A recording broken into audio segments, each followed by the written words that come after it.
Welcome back to Toon Talk TV, the top animated podcast on YouTube. Today we have a very, very special guest. We are talking with the co-founder of Titmouse. Titmouse is an animation production studio, and they've produced a crazy amount of cartoons. Some of our personal favorites, Metalocalypse, Scavengers Reign, Mike Judge's Beavis and Butthead, and so many more. Today we are talking with Chris Prynoski. Chris, thanks for being here. Hey, what's going on, everybody? The last time we hung out with you, or even saw you, we were at Gen Con, Indianapolis. Yeah. We got a chance to play your D&D inspired fantasy role drinking game, and it was so fun. It was It awesome. just came out. Can you tell us a little bit about that? Dude. Oh yeah. I'm right here for a Oh plug. yeah. Yeah. Drunkards, Druggies, and Delinquents. I've made up that title. I still find it hard to say. But yeah, it's a real, it's a fun one for, like a one shot. Like it's more of like a game for messing with your friends, and you could drink or not drink. You could do like shots of lemon juice or eat jalapenos or like do push-ups or something if you don't want to drink. But as long as you're like causing your friends some kind of duress, then I think it's fine.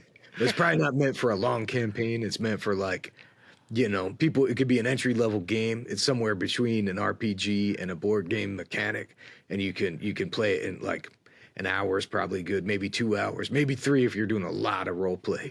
I love the minimalist amount of rules and the amazing artwork. Because like when you start drinking and stuff, it's like don't tell me all these rules. I don't need to know all these dice to roll. It's perfect for that. It's also we're big on rule 0 or rule of cool or any of those of like, hey, whatever doesn't work, just do whatever you want. I play any game like that. Hell yeah. It's good for meeting new people too, is because I feel like we had our crew of people and then the Titmouse crew of people, and you guys were trying to, just being able to explain a game in a loud bar would be kind of very difficult, and it went so smooth. We had a fun time. It was awesome. Yeah, it was weird. Too, Bob, you sitting there being a sponge in the bar. I think that's pretty Right? Soaking up that alcohol, dude. Soaking Soaking it all up up, that man. alcohol. Yeah. How much can you drink as a sponge? I assume you have a high tolerance. He gets pretty hammered. Pretty high tolerance. So You actually had a character in the game that someone missing an eyebrow. Yeah. Because check it out. It's Chris, because Pendleton Ward drew that character, right? And then when we were doing the live stream, we have like character classes, right? That are the classes cards. But then if you get the deluxe edition, the one with the gold writing on the front, that's an add-on to the basic edition. If you get the deluxe, it ships with both. Although there is an option where you can buy it separate, but you have to have the basic to be able to use it. But it comes with pre-roll characters, right? So Pendleton Ward did the Whiskey Wizard for that one. And when we were doing the live stream where we were like drawing and talking, we made all the pre-roll characters during the live stream where we asked people from the chat to like contribute to like the backstory of the names and special equipment and stuff like that. And we asked Penn what that character should be named, and he's like, Chris. And I was like, wow, that's nice. That's cool. He's like, see, look, he's missing his eyebrow, because I lost my eyebrow from drinking too much, and now it's starting to grow back. I've been on a regimen where I'm not drinking tell that beer. story. How Yeah, does yeah. that You even lost happen? An eyebrow? Yeah. My eyebrow fell off. This happened to me back in 2014 as well, and then I stopped drinking beer, and my eyebrow grew back, and then I got lazy or I started like not being as careful, and then I modified my diet back to the way it used to be, and my eyebrow fell off again. Then I stopped drinking again. Now it's growing back. Wait, That's a true story. That sounds like a weird gag. Yeah. What do you mean your diet? Wait, so your diet It's a problem with my guts. I got a thing called I don't know what the gut bacteria is called, but if I eat too much refined sugar, white flour, nitrates, and like beer, apparently is a thing I should stay away from, then it messes with my gut bacteria, gives me some weird rare form of alopecia where just my right eyebrow falls off. Apparently, Dude, that is interesting as fuck. That is wild. That's a I thought first I for was me. the only one, and then it happened to another guy who I don't know if I want to out him, but he's like a supervising director on a cool new Adult Swim show now. And he's like, "What'd you do to get your eyebrow back?" I'm like, I'm having the same problem.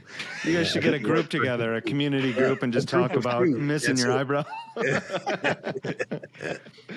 So Chris, paint this picture for us. So I heard that when Titmouse started, Yeah. that you bought the building in LA before you even had a show to work on. Is that true? Kind of. I mean, we started as I thought it was just going to be a side, I was working in animation already, doing a bunch of stuff. I'd already been like a kind of showrunner level, like person in animation. And then I was like, okay, I want to start this side business of selling t-shirts on the internet, because the internet was like becoming more and more like viable for something that, it's like they like you would PayPal and shit. You can like, so they didn't have Shopify yet, but you could sell stuff. And I'm like, I'm going to do that. I was making t-shirts for my friends and selling them in New York and stuff. And I moved out to LA. And I was like, all right, I'm going to start this website where we sell t-shirts on the internet. And this is eventually going to get back to the building. Don't worry.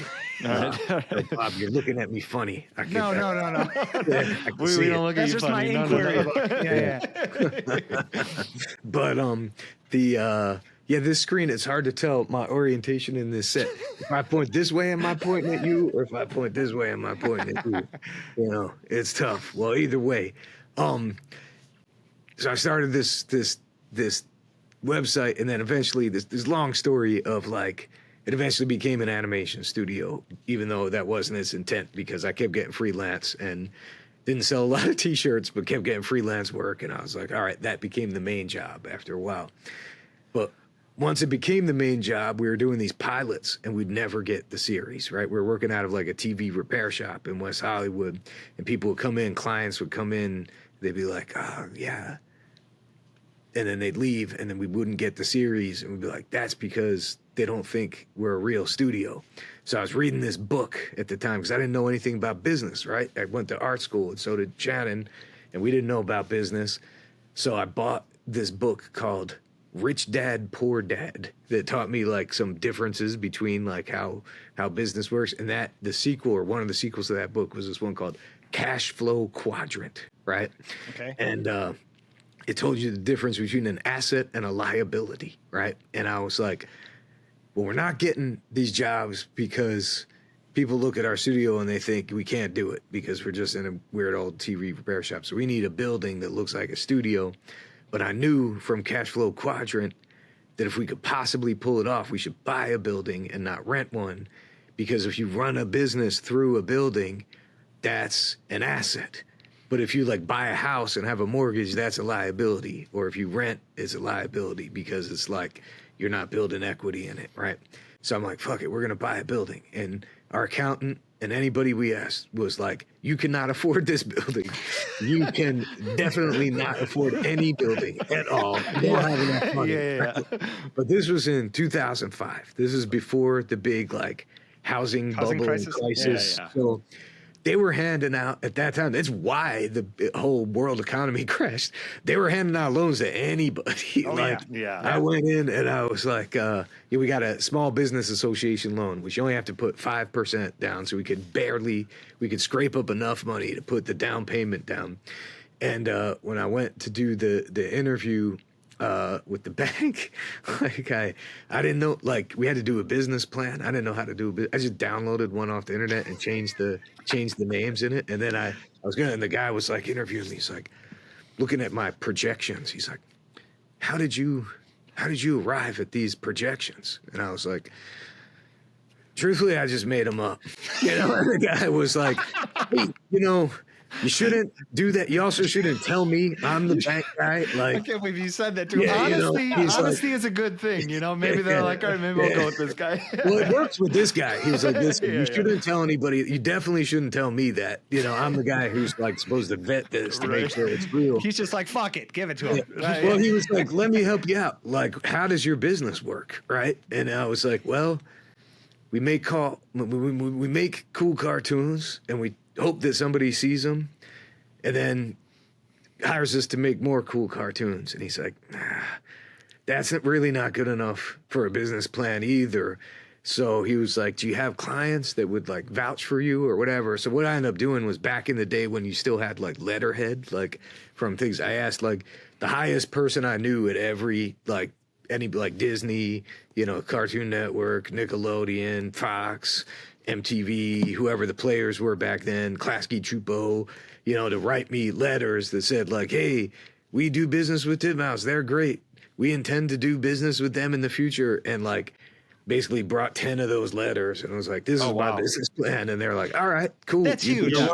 Yeah, that's huge. That's worth it. You know what I mean? Just get we did have enough money in the bank for 3 months of our mortgage and nothing else, like not even to pay people or anything else. Wow. So I knew I just had to hustle. The accountant was like, this is a bad idea. It just could immediately just ruin you. But I was like, all right, I'm just going to have to hustle and get work. And that's what we did. Well, this might be boring for our audience. I don't know, but I'm genuinely interested in this. You're not a salesman, right? Or are you? Like, So every artist now has to be a salesman. Right. That's true. That's true. Right. Yeah, But so in the beginning, though, like, you have now you have a building. You're looking for a show. Like, did you find yourself like trying to sell to people, or were you just what did you do? It's a combo. I mean, because we sell, we sell show. I'm a show creator that has sold shows before Titmouse and during Titmouse, and we also partner up with people and sell shows. But that's not, with the scale that we operate. It's probably like, at any given time, we might have 3 shows in our shop that are ones that we sold, and maybe like 10 or 15 that are work for hire, and then a bunch of commercials and stuff like that too. So it's not the bulk of our work, but it's something we like to do and we're known for. And I think the difference between Titmouse and other indie studios, at least at the time, was like, I had worked in the studio system, right? I had worked at a lot of the studios.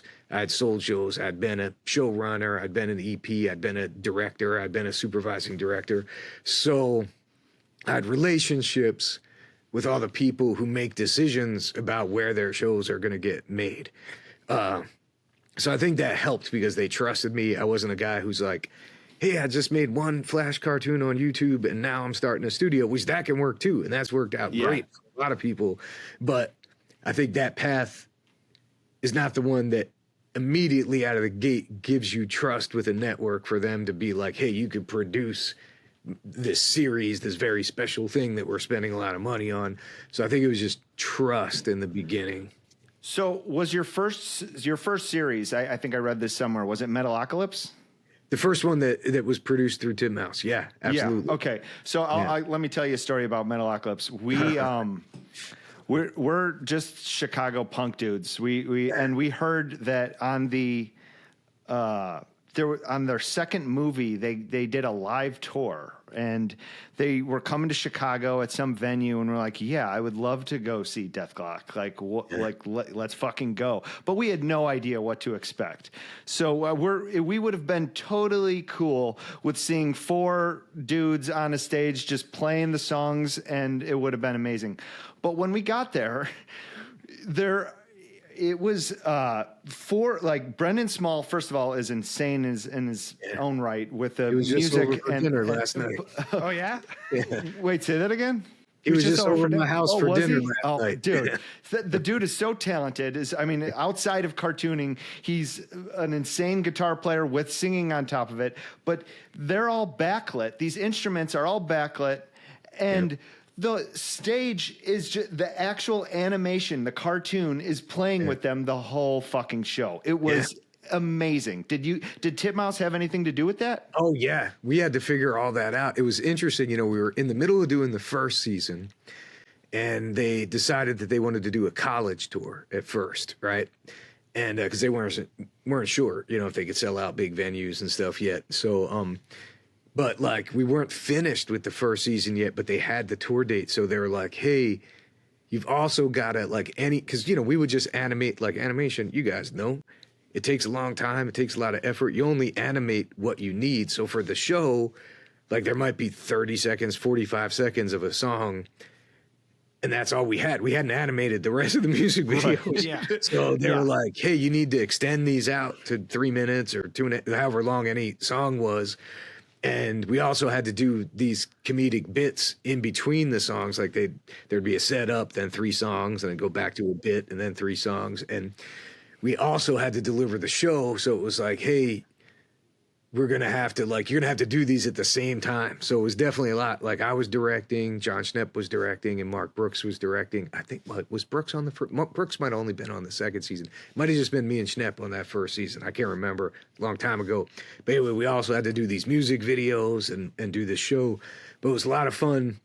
And then what happened every, I think in season 2, in season 3, I don't remember about season 4, but definitely in 2 and 3, after that, we were like, we can never do that again. That was too hard. It was so hard. It was so awesome. It was so awesome. They were like, we won't do this to you again. And then it happened every season. They're like, sorry, we're doing another tour, and our dates have to line up with when it launches on air. So you're going to have to do it during the season again. And it always happened. Gosh. But it was fun, at least. And here's the thing that was the craziest. Here's a behind the scenes thing. I'm sure Brendan's talked about this, so I don't think this is a scoop. But, we were like, hey, how are we going to keep the animation in sync with the live playing? When you're making a TV show, it's synced by the technology, right? It's in your edit timeline. But when somebody's playing live, you want the music video, especially with this, it's like very fast cutting. It's like a lot of that double bass, it's like cutting to that thing, we had to, that was before the Harding test, which is the test that you have to do to make sure your show doesn't give anybody like an epileptic seizure. Okay. Metalocalypse was produced before Adult Swim did the Harding test, so you can see there's a lot of single frame. I was going to say that passes that. Or how does that pass that at all? I don't think that passes it, but all right. We were like, how are we going to sync this thing? And we had like talked to all these people trying to figure out all these different technologies. There are different, like, I think Gorillas has done it. There was a couple people who had done some tours with animation. We were like talking to those people and all these complicated setups. But then Gene Hoagland, who's the drummer, he's been the live drummer ever since. And it's a funny story. Here's an aside to that story. Brendan initially for the show just used a drum machine, because he's a great guitar player, bass player, all that. But for the drums, he just used a drum machine for the actual show. And then when he's like auditioning drummers or talking to drummers, they're like, man, that's like a drum machine can play that fast, but like you're gonna have a hard time finding a drummer that can keep up with that drum machine. And Gene Hoagland was one of like the few guys who could. He's like one of the best. That's like insane. That's like do it. And then our highly technical solution for syncing it up was we just had an earpiece with the click track that went into Gene Hoagland's ear, and he just played along with the click track, and it was always 100% on sync because he's such a phenomenal drummer. That he is was so never cool. off by even like a millisecond. That's fucking sweet. That's insane. So Chris, I don't even know how big Titmouse is, and I'm sure it's massive at this point. You guys got studios in Vancouver, in New York, LA. What's a day? Yeah, one in Paris now. Paris. really? What? Really? Okay. So I would love to hear what is a day-to-day for you? Like overseeing that. Like what does that mean? Every day's different. Yeah. Like today, I'm on a podcast talking with you, Bob and Fred. Yeah. Who thought you'd be talking to animated characters? Somewhat resembling even more famous animated characters with similar sounding names. Who knows? But yeah, it could be anything. I mean, that's what I like about the job is it's so different and it's so crazy. Like a lot. Today was a big press day because I think I did 5, maybe 6 interviews today about the Drunkards, Druggies, and Delinquents. Nice. And some were on screens like this, some were in person, where they came into our D&D room, which is like a van that you could go in and it opens up like the TARDIS. It's bigger on the inside than it is on the outside. It kind of looks like you're in that room. Yeah. No, I'm in a different room. Oh, I'm okay. in a room called the Liminoid right now. Okay. Nice. Is that Which some is Skinner behind you right now, or? There is. Yeah, Oh, man. nice, Hell yeah. nice. That's what I like to call a floating eye beast for copyright and trademark reasons. We know what it is. Yeah. So you co-founded the studio with your wife Shannon. Yes. Do you have a work-life balance? Is there a good work-life balance, and is there a secret? It's become more healthy over the years as we've grown and we can like delegate more tasks. In the beginning, it was definitely tough, and it probably helped that I didn't have a son until I was 40. So like during our 20s and 30s, we really focused. Like our child was the studio, you know. Yeah. We started real small. We were all in one room, and then we got that building. Shannon and I shared an office, and then we eventually got separate offices and kept growing. But she was really instrumental in it becoming like a so-called real studio because, you know, initially, you know, I just had this freelance work and, you know, coming from New York to LA, I was used to, you know, being repped as a commercials director, booking a job here and there, and I had that New York mentality of like, hey, you book a job, you take it, right? That freelancer, you know, it's like, you know, it was in the 90s. In the 90s was considered an animation boom, but it was way less than it is now. Like even the most dire thing, like even though now there's a downturn in animation, it's only a downturn from it being like so incredibly huge that this downturn is still historically high. It's just a shame there's so many artists unemployed because there are so many people, but that's another story. Yeah. Right. But back then I was used to, you know, hey, it was a feast or famine kind of situation. So when you get jobs, you take it. So it came out to LA, was repped as a commercials director, and I ended up booking like 3 commercials at the same time. I was running a show over at Cartoon Network, and I was trying to do it like in the morning, like come in for 2 hours at Titmouse, then go do like a 10-hour day at Cartoon Network, then drive home and work like 3 hours at night and hire some friends to like help out. And Shannon was like, listen, you got to quit your job at Cartoon Network and focus on this. And I was like, that's bananas. You don't like jump off of a show at Cartoon Network. This would be the end of my career. It's like also like, that's how we make money. Like we're not making enough money at Titmouse to like live. And she's like, if you quit that and focus on this, this will be your job. And this will be how we make money. And this will be the thing. And I was like, all right, like we didn't have a house or kids or anything. It's like I can always live in a van if I need to, you know. So we took the gamble and it really paid off. So I owe it to her to have the faith in me to like actually do it. Because also the thing, I was working on a show, Megas XLR. I don't know if you've heard of that show, but it was about a giant robot with a car for a head. We were in the middle of the second season. We had just shipped the first, you know, we'd shipped the whole season. So it was overseas. Like we shipped the last episode. There's a little bit in post. And I remember I was so nervous that the network was out from Atlanta, Jay Bastian, right? And he was out. So I was like, I got to tell Jay Bastian. So I asked him if we could go get a coffee. I remember I was so nervous. I was like, my coffee was shake. I was like, I had to like put it down on the table in my head because I was like, man, this might end my career. And I was like, all right, I got it all figured out. Kelsey Mann, who was the guy who was episode directing there, who's gone on to be a great director at Pixar. He just directed Inside Out 2. I was like, he's going to take over post. It's like, you're going to be in great shape. He can take over as the supervising director and maybe even an EP on season 3. And Jay clocked my nervousness and just started laughing. And he's like, listen, I'm not supposed to tell anybody this, but this show's not getting renewed for a 3rd season. So it's probably the best possible time for you to jump off of this show. Amazing. Oh, man. Yeah, that's a good. Yeah, wow. That's nice. That works out. Yeah, that's amazing. Yeah. I mean, it would have been nice to get the show renewed. Right. You know, Right. Hey, I like the creators are 2 friends of mine, but yeah. Well, okay. So speaking of shows, Titmouse. I mean, you've worked on shows even before Titmouse, but the collection of shows you've worked on is insane. It just goes on and on. We could probably spend an hour just naming all of them. Do you play? I hesitate on how to say this, but do you have a favorite, or like, do you play like? Was there a best experience? Anything like that? Well, Fred, it's funny that you ask. I think that there's all there in different times in my life. I may have had different favorites or whatever, but I think it's tough to beat Metalocalypse because it was the first series that we did, and it really felt it was so fun.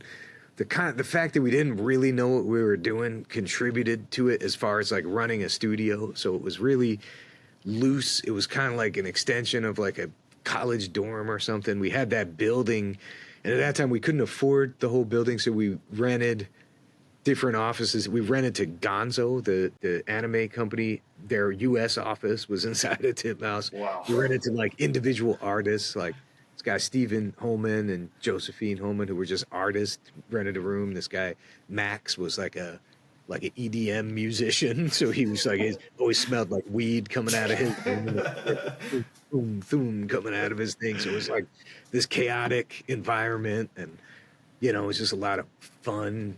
You know, we couldn't afford Cintiqs yet, so we got all these like first generation like PC based, like, you know, they had a screen on them and they were like a real really low rent Cintiq. Like, you know, but luckily for the background painters we had real Cintiqs. Okay. But for all the animators, they were working off these janky like off-brand laptops, like a Kobe or something. It wasn't a Kobe, but it was something of that ilk of like a real off-brand, you know, like it's super cool to hear. I think because cool it doesn't look like, I mean, that's even better to hear, because anyone could make a show to that quality. If you're saying with that, people get stuck on like, oh well, what device should I get? But if you could do it, also in the early days, I was like, you know, we couldn't afford to hire people to help us like do the wiring and stuff. So I was like drilling holes in the wall and pulling the wires through it, like with like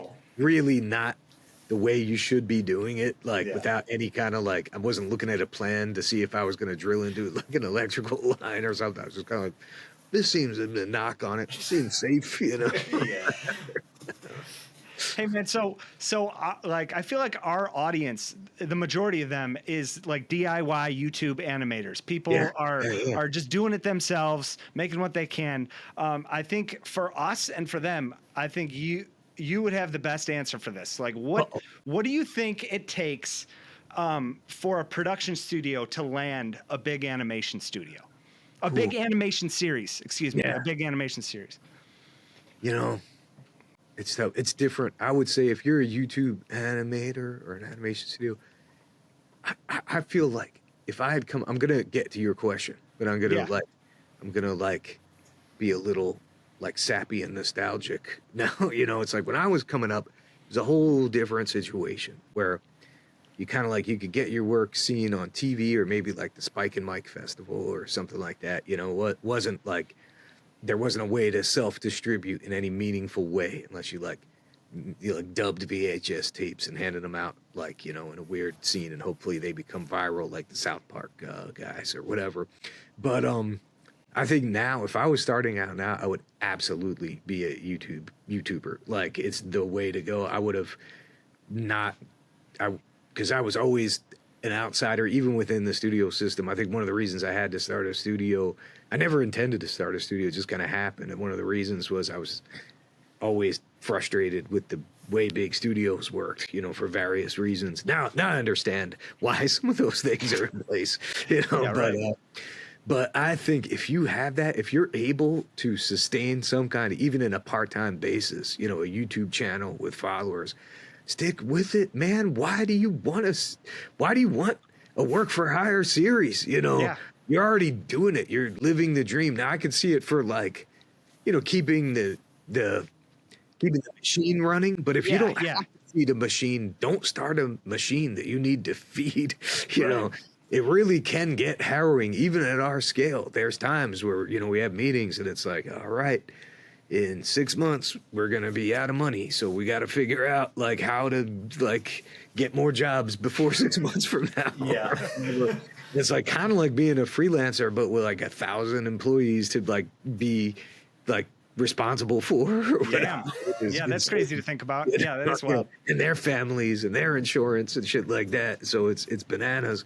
So, but now I'll go back to answering your question after I gave you unsolicited advice, audience there. It is heavily relationship based. It's like relationship and trust. So I feel like one of the main ways to do it is to somehow work in the studio system. Like, it's like, be a director on a show, be a board artist on a show, get in there, you know, like, say director off the gate. You're probably not going to be a director out of the gate if you haven't worked in the studio system. Right.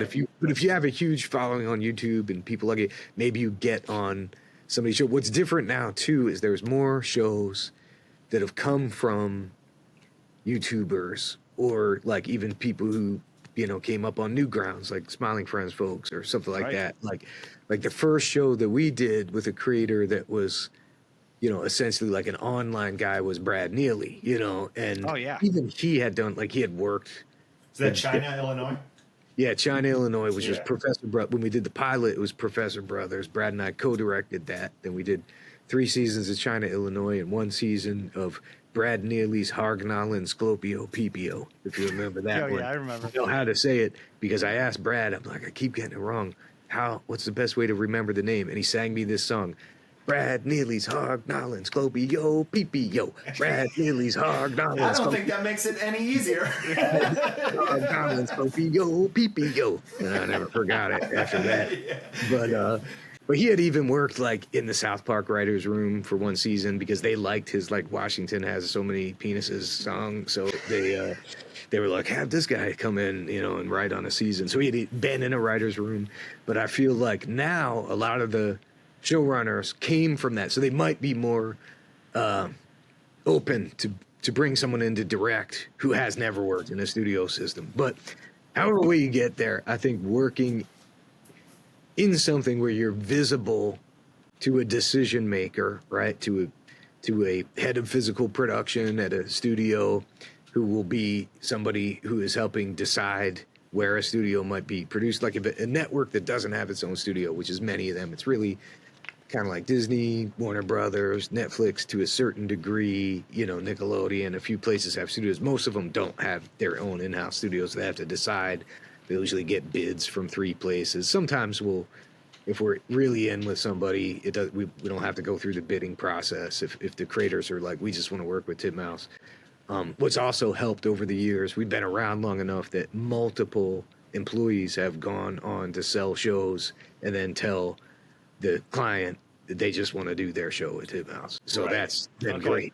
You know, that's awesome. Thank goodness that we've treated people well enough that they want to do their show instead of like, F those guys, we never want to go back.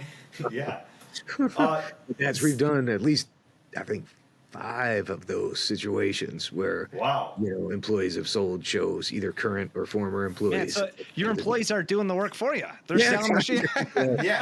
That's amazing. If you could get trust from the decision maker, like really, it's a kind of complicated process, right? But I feel like the decision maker, whoever that might be, needs to have heard your name or the name of your studio enough times in a positive way, and it's really a referral based, like trust based situation where they would be like, you know, this studio, I hear good things about them. The person who runs that, they were on this show 2 years ago. They did a great job. They always got their work done on time. They were good. It was funny. They did funny work. Also, it's not just about, I mean, it's a weird thing. All these things have to come together. You got to be able to come in, you know, on budget. You got to be able to deliver on schedule. But the most important thing is the work's got to be good. So if it's a comedy, it's got to be funny. An action show, it's got to be action-packed. You know, whatever the requirements of the show is, you got to be able to nail that, but also the other things. Because it's like you can make the best show in the world, but if you're like way over budget and way over schedule, nobody's going to hire you again. Right. Yeah. And your employees like you then. They're not, I mean, you're a good boss if they want to come back and work with you again, you know? We try. You're also very well known for loving D&D. We have we have actually seen you at multiple D&D conventions. We've seen you at Gen Con. We've seen you at GaryCon. And Titmouse usually does panels at these conventions. Yeah. Do you ever get a chance to play games? At these? Yeah. Definitely make time to do games. I gotta say, like I've met some great people like one guy who's working at Titmouse, and now I've like co-EP'd and co-run a show with a guy I met at GaryCon, who was just a great game master. And Pendleton Ward and I played at GaryCon in his game one year, and it was meant to go to like midnight. It was like a really fun game that was meant for like evil characters. So we're like, all right, this seems comedic, and it's a game for evil characters. We're going into like some, like, I don't know, whatever. I won't get into the plot of that game, but we met the guy, and we played until 6 a.m. because GaryCon will let you do that. And then it was like, all right, I like that guy. I hired him to DM my birthday party. I kept going back. And then he was like, I want to move out to LA and get into entertainment. And I was like, all right, it doesn't work out for everybody, but you can certainly try. I'll hook you up with some people. He interviewed for a job at Titmouse, got it. And then I started working with him. And then I'm like, he had a thought about a show that I was also thinking about. We co-created this show, made a whole season. It hasn't been distributed yet. Maybe we'll do another one. It's a D&D live play show. So we shot it in our D&D van over there. Is this Draw Your Weapons? It is. Cool. Yeah. Right on, which we'll have an announcement pretty soon on like where that's going to be distributed. Very cool. It's found a home? Has it found a home? It has found a home that I really, really love, but I can't. We haven't signed the deal yet. Gotcha. So That's exciting. Until it's official. Yeah. That's really exciting. Yeah, that's awesome. Yeah. That kind of goes into my next question. This is a long-winded question, but I'm going to go into a story about GaryCon. So we got to play a D&D one-shot at GaryCon, and it was by some shout out to Joe Zapula, but he created this awesome one-shot. And generally, when I think of D&D, I think of, maybe everyone does. It's dragons, dungeons, warriors, like stuff like that. But this game was called Costco and Churros. Yeah. It was essentially pick an inanimate object in Costco, play this as your character, and everyone plays as their own inanimate object. And it was a heist. And the purpose of the game was to get some item, bring it back. But the unique thing about D&D is it's such a story building exercise. Because even the dungeon master can create a framework for the story. But we took the characters, and eventually everyone wanted the item for themselves. We ended up murdering all of our heist mates. Of course you did. It was such, looking back at it, it was a great story. And my question for you is, do you ever use the format of dungeon or of D&D as kind of an exercise in the writer's room? It's funny that you asked that too, because I didn't realize it. Growing up, I started playing D&D when I was like 9 years old, right? And I was just used to it. Played pretty continuously. I had like a 5-year gap around high school when I was like, I gotta learn how to ride a skateboard if I'm ever gonna kiss a girl. And then like did that for a while, then went hard back into D&D. But fuck girls. Let's go back into D&D. Then so I was really used to it was just a very natural thing of like how to, run a game, right? Because I would be a player, but I'd also be a DM. In our group, we'd like go back and forth all the time. We didn't have like a forever DM. Everybody took turns doing whatever they wanted to do. So when it finally came the time in both things, but definitely in running a writer's room, it is very, very much like running a game table. Like the showrunner is very much like the dungeon master, and the different writers of the table, you can almost like classify them into different archetypes of different like player types, right? There's like the rules lawyer person is kind of like the keeper of the like Bible, who will be, you'll be breaking stories, and it's like, well, it says here this character wouldn't do, like, are we going to adhere to the Bible, or are we going off? Like, I need to know if I'm like the people who really want to be secure with like what is the thing that we're building.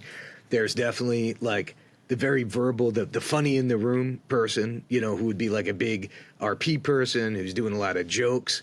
There's the kind of like quiet, the funny on the page people who like aren't big in the room, but when they do write a joke, it's really funny. It's like the people who aren't like the big RP guys, but will be effective in some other way.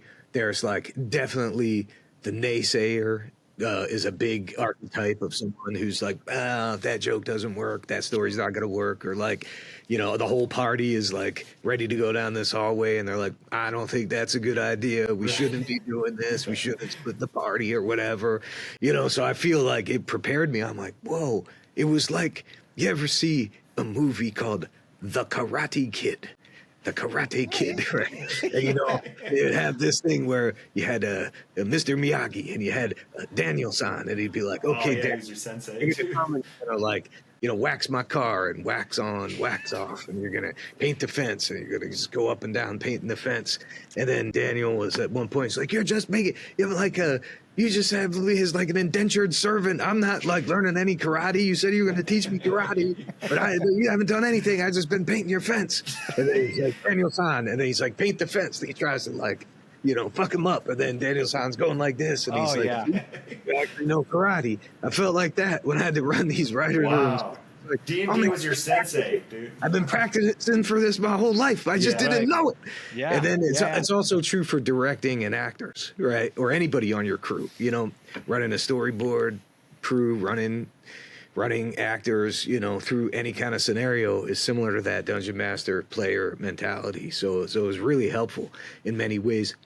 Now, as far as specifically using like RPG gameplay to develop story, we did that once and it was really fun. It was with a bunch of people who played RPGs, but at one point early in Titmouse's history, and I feel like, man, I don't know if we'd ever be able to do this again. I'd love to sometime.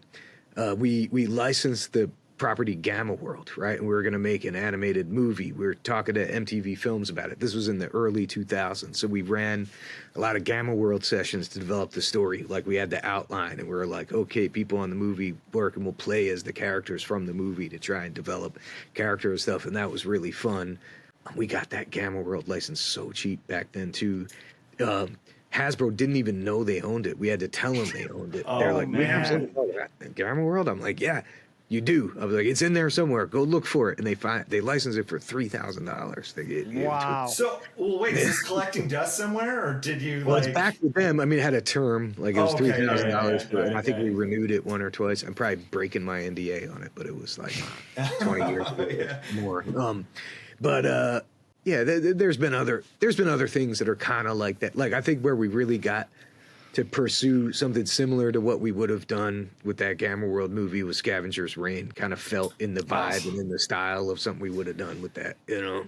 That was so good. It was so good. Yeah, let me tell you something about that show too. It's I mean, outside of the writing and the visuals being so amazing, it's one of those shows where I put on, and this is a rare thing where I do for shows, but I can put it on in the background with no audio or anything, and just like it's an art piece on the wall. Every just piece it's beautiful to look at. Well, you know, the original short had no dialogue at all. If you go on and look at Scavengers, it's just like a 7-minute short. It has no dialogue. It's just all.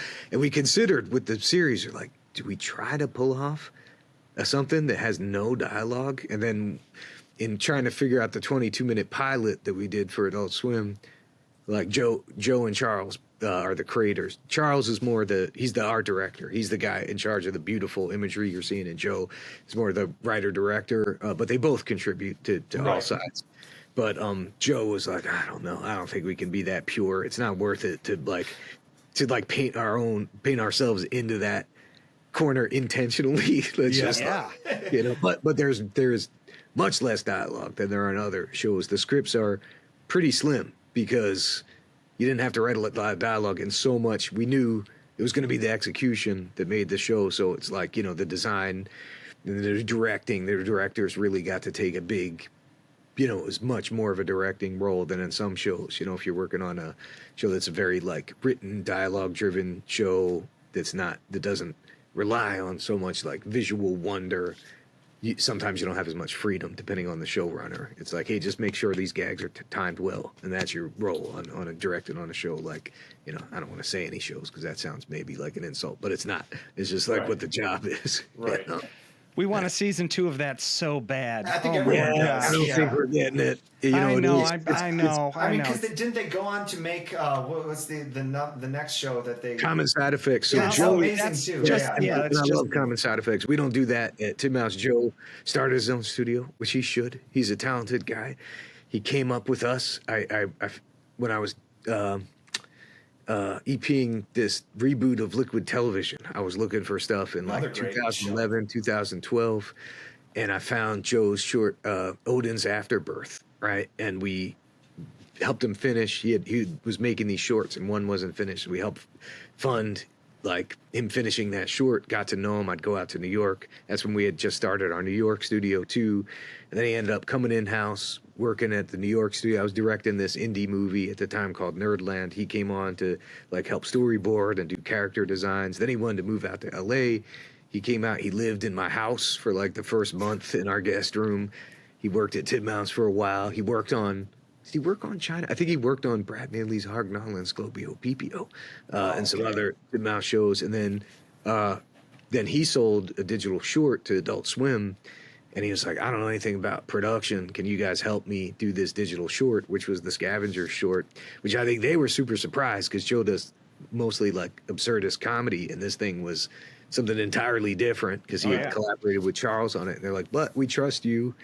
And then, went on to do the Scavengers pilot, which almost didn't happen. And then it did happen. And then it didn't get picked up because it was too expensive. We did it real cheap for the pilot, but we're like, we can never replicate this because it would kill us, and they're like, Adult Swim gave it back, and then we were able to shop it, and it ended up at HBO Max, and they were able to do the budget, but then everybody there, they shut down the animation department, and they went separate ways, but then Billy Wee and Avron Davidson both ended up at Netflix later, and then when HBO didn't renew it for a second season, Netflix licensed it to try and see if they could build enough viewers to then, like, fund a second season. But I knew this is how when you go to lunch with somebody and you're like, how did it do?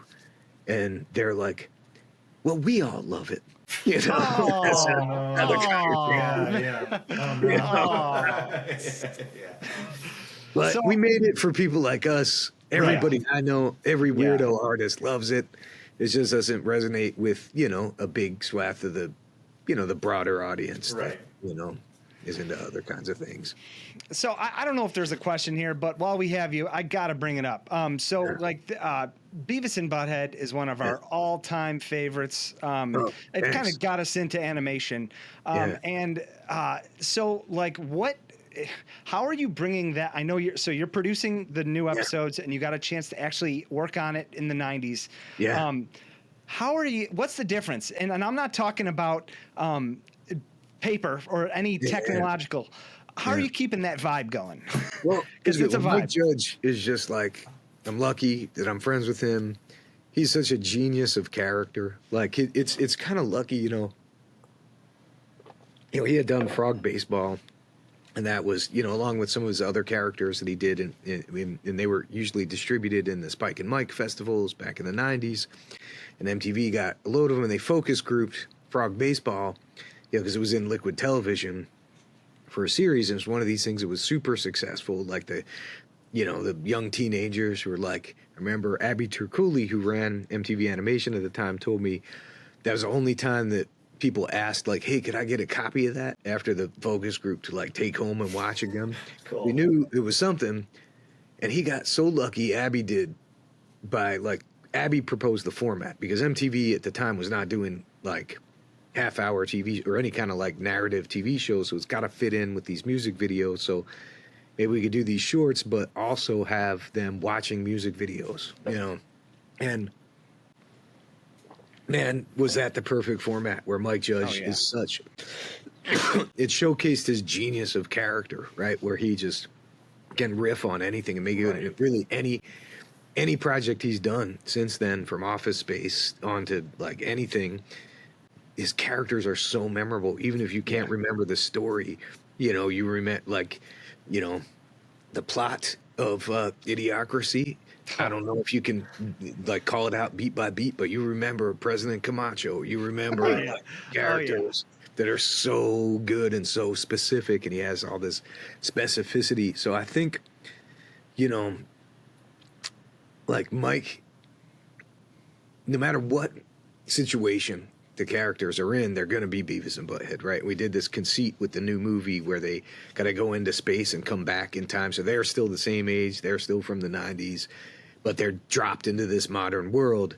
And the big difference to me is not their characters, not the way it's animated, not the construct of the show.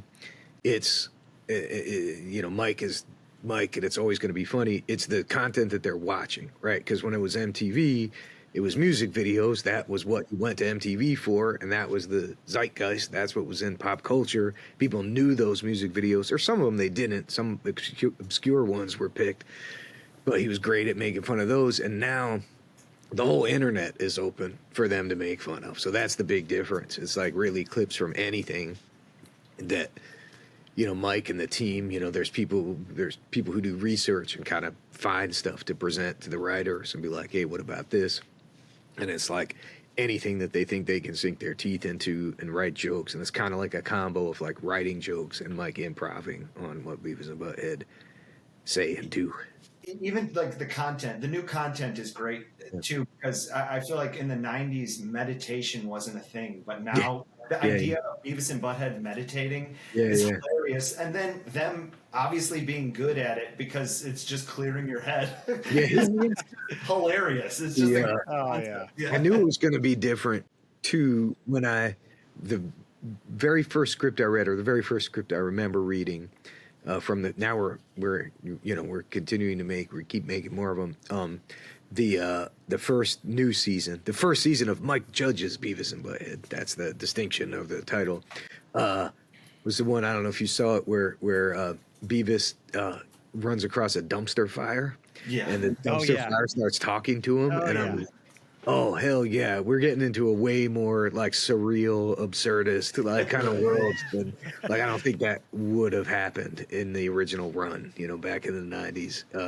I'm glad that we started going there with weird things and like bouncing back and forth in time and all this shit. Oh, the old Beavis and Butthead, those are great. Those are fantastic. So we don't want to keep you for too long, but I got one more question. So you're known for cartoons and D&D. Is there anything, like, do you have any other weird interests that people might not know about? What are the things that I like? Or even something you do, like, is there something you do that is just not, has nothing to do with any of that, just to keep your head like on straight? I don't know. Like, my thing that I do as like a hobby is like painting miniatures, which is very much. That's cool. Yeah, that's really cool. That's D&D, but it's like, I like, you know, I guess I like comedy in general. Like, we'll go see comedy shows and stuff like that. We know a lot of comedians. I mean, that's kind of work too, because we're casting them all the time for the cartoons. I can't get away from work. I like apes. I like apes in general, like just Bigfoots or nice. real apes that exist, like anything like that, like beasts. Very cool. Ever go out looking for them? Yeah, Bigfoot hunting. I did. Yeah. I got invited once with a guy who's an animation writer. He's actually worked in video games a lot now since. But we got invited to go to this secret Bigfoot convention in the woods of Oregon. And we went up there and we shot it. We recorded. We actually made this little documentary, but it was too kind. We didn't make fun of anybody, for being a hunter. So like nobody wanted to buy it, but it was really fun to talk to all those people, and they had two very different camps of the Bigfoot researchers, and at one point they were going to have a debate, and it was in the middle of the woods, but they had brought a video projector and a generator and a screen for all their like slides and PowerPoint presentations about something called the Skookum Cast, which half of the group felt was the impression of a Bigfoot who had like taken a nap, and it was like, see, this is his side, and that's where his butt is, and his leg, and his knee. And the other half is like, no, it's deer. That's where a deer took him. And they both had diagrams and stuff.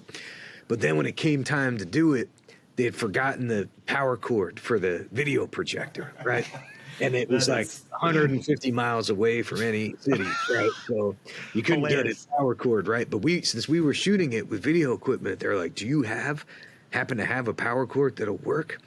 And a lot of the Bigfoot people hadn't interviewed with us because they were nervous about us because they had gotten burned in the past and been made fun of. But we're like, no, we're not going to do that. We love Bigfoots. We're not trying to say you're crazy for thinking that a Bigfoot exists. And the thing that sealed the deal, the next day, everybody did interviews with us. I was like, I don't have a cord, but I have this other kind of cord. And because I went all like super Boy Scout and wanted to be prepared, I brought a sewing kit. And I was like, if I duct tape these 2 metal needles in these holes in this cord and jam them into the back of your video projector and plug it into the generator, it might work. It also might explode. Yeah, that's what I did. And they were like, fuck it, let's try it. And it worked. And they were so happy. And then, but it started raining and there were like kids playing around it. And I was like ready to like dive and knock a kid out of the way because it's wet and a cord with duct tape and electricity and the generator. I'm like, this could go bad in so many ways, but it didn't. Everybody lived. And then they all did the interviews the next day because they're like, all right, these guys are cool. They made a power cord out of duct tape. That sounds like an amazing documentary. I would love to see that. Yeah. We should have made a documentary about about some guys in the wilderness trying to get a projector to work at a Bigfoot convention. But Crispy, you are an absolute legend. Thank you so much for coming on. Thank you so much. Thanks, Bob. Thanks, Fred. Which way do I look? Which way are you guys? We're all around you. We're all around you. Right on. All right.